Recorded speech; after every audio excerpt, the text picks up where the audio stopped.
Food for Thought with Professor David Ndetei. Did you know that globally, 10 to 20% of women suffer silently from postpartum depression that's associated with emotional and psychological care? Well, what do you understand about postpartum depression? We get to interact with Kenyans on the streets to get their understanding on postpartum depression. Postpartum depression is basically depression women who've just given birth go through. It happens at times. One of the main challenge that mothers do encounter or ladies do encounter is that after a child is born, maybe a father is not like that faithful to the mother. And they become deserted, and they become reserved, and they become discontented. And sometimes they run their own show alone. It can be really hard taking care of a child alone. So if your partner is not there after birth, I think it can be really hard for you. And also financial constraints. Yeah, considering the economy right now, raising a kid isn't easy. But you can pray for them, fellowship with them, and advise them. Try to give a listening ear. Sometimes people just need someone to talk to. Never be shy to seek help. Help is always there. People are always willing to help. Especially at a family level, from the spouse, maybe siblings, close friends, especially for women who just delivered. But also, I know in health facilities, they support if you seek for that. Welcome to another episode of Food for Thought with Professor Ndetei. This is where we get to talk about mental health issues and creating awareness where mental health issues are concerned. We want to begin a series of shows focusing on postpartum depression, getting to understand what it is, how does it happen, how does it affect families, what is the cure, how do you manage it, and things like that. So, Professor, postpartum depression. What is postpartum? Depression we have understood. From the conversations we've had with you now, we know what depression is. But what is this postpartum thing? I think it is such an important subject these days. Oh, okay.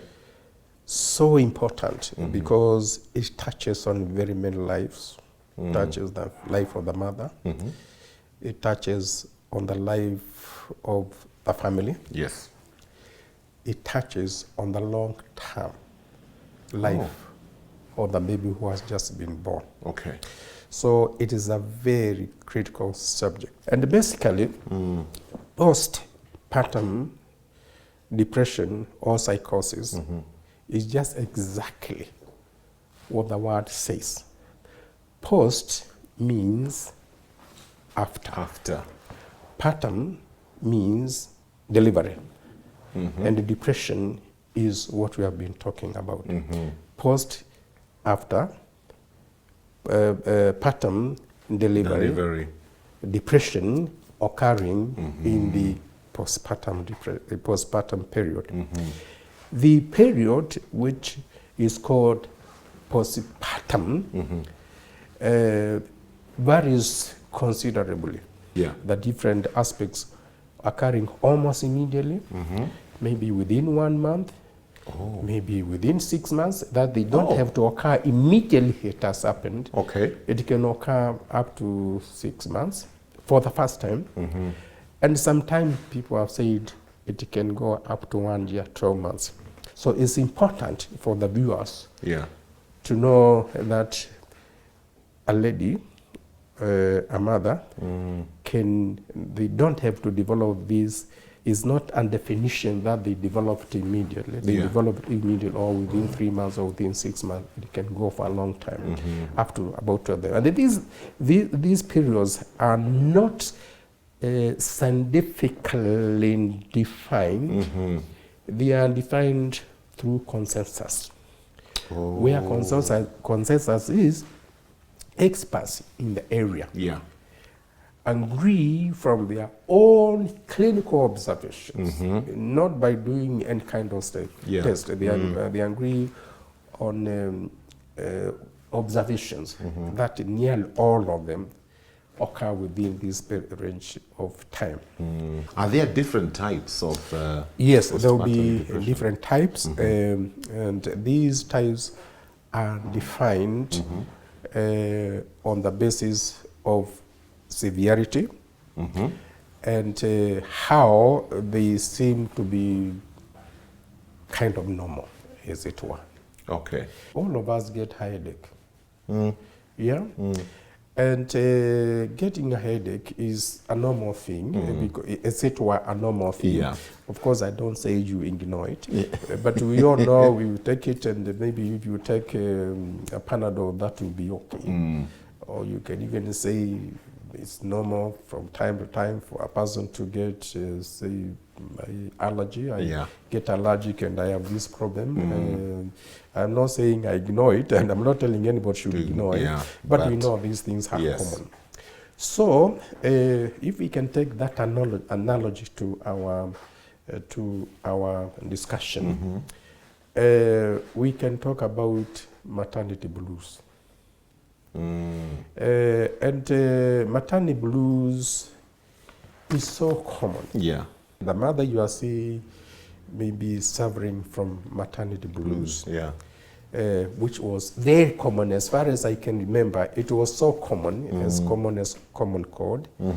And this is what they used to tell us, that there is this condition which occurs, and they were seeing, they themselves, those who are obstetricians, seeing there's something that is happening with the emotional status of these people, mothers who had been delivered here at Kenyatta National Hospital. And we as medical students used to wonder, and I'm sure this is also what other people will be wondering. And as students, you must remember we were basically lay people in very many ways. And we used to ask, how is it possible for somebody who was delivered to be sad? Yeah. Yeah. It's the exact opposite reaction you would expect. Yes. Yeah. And now we know it is possible. Maternity blues will be a kind of sadness, not happiness. There will be low mood. Yes. They don't seem to share the excitement that everybody is sharing. Yes. We do not know for sure why this happens, but we can speculate. Okay. And this speculation is speculation that we can say it can be supported. There is some evidence for us to understand that. Remember, when a mother is pregnant for 9 months, with all these chemical changes in her body, and all of a sudden, within a relatively short time, the baby is out. Those changes in the brain are so sudden. This sudden change, if any change in any situation will cause some kind of destabilization. True. Yeah? True. Whether it is you being promoted to a higher level, whether it is you who has passed examination very well, whether it is you who has not done so well, whether it is you who has been promoted, whether it is you who has won something, or whether it is you who has been taking some medication and you stop taking medication. So we say you must manage change. It's a question of managing change. So probably that is what happens. It is not their problem. They are not the cause of that problem. Okay. But we ourselves, you and I and other people, may make her feel bad about it, and we become the we exaggerate those causes. Hey, what's the matter with you? You just got a nice baby, a boy, a girl. This is what you have been looking for, maybe twins, and you look sad. What's the matter with you? And there are so many people out there looking for babies. There are so many people outside there looking for babies. What's the matter with you? And you don't have to say that the way I'm saying it. Yeah. But you may say it in without knowing. So the most important take-home message out of this discussion, I think there are two. First of all, it's very common. Very common. Maybe we don't have the statistics here because I don't think we have studied it very systematically. But from what I saw and from what I hear, I'm not a gynecologist, it's very, very common. Number two, it is not their fault. It's not their fault. It's not their fault. It's because of the changes that are occurring in our body. So we have what we call plausible speculation. These things we use in scientific language. Plausible explanation, meaning we do not have the exact cause, but there is plausible evidence. That is, there is something. There are so many things we know for sure are happening in this body, and therefore they could be a result of that. And no wonder no wonder maternity blues don't last for a long time. Because of course there is this sudden change in the body of the person. And within a very short, the body adjusts and adjusts to normalcy. So you get out of it. So you get out of it. We, the outsiders, the husband, everybody, we should understand this and not make comments that may worsen the condition. It is very important for them. If we do that, we'll be doing very well. Our time is up for today. Thank you very much for being a part of this conversation. As always, tell your friends, your family, send them to the YouTube link. This information, we post it on our YouTube channel. Look for Family Media on YouTube and send this link to as many people as you can, because this is information that we need to spread all over the place. We'll pick up this conversation from where we left off today next week. Have a great day. Food for Thought with Professor David Ndetei.